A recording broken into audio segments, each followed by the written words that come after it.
Assalomu alaykum hurmatli yurtdoshlar. Mana bizning pasiyentimizni taniysiz, Dilfuza opam Nazimova. Mana soyaldan keluvdilar bizaga. Osilib, assalomu alaykum. Hali dardi bor, shifoga muhtoj opa-singillarim. Men 6 oy oldin iyun oyida qo'l oyoqqa osilib keluvdim. Oyoq bosolmasdim. Odam kerak edi men o'tkazib turg'izishga. Lekin kontrolda bo'ldim. Har 2 oyda kelib dori-darmonlarimni yozdirib ketib, ichib yurib, mana Allohga shukr, mana bugun keldim, mana 5 kunning ichida уже men oyoqqa turdim. Bergan hasad deb gapiring.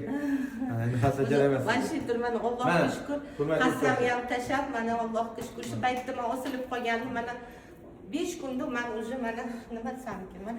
O'zda qadam tashyaptilar. Mana. Bu mana vaqtincha bunaqa bo'ladi. Hasad qo'lib mana. Men yura olmagan holatda, mana 90% yaxshiman. Hozir mana yana hasad berib qo'yamiz endi. Usloving.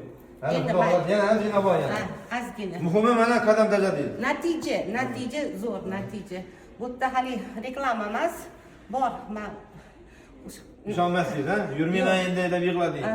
Birinchi kelganingizda. Yurisiz dedimmi? Mana. Qarang, o'zingiz ayting, garmon qildikmi? Yo'q. Garmon antibiotik yo'q bu yerda. Yo'q unaqa.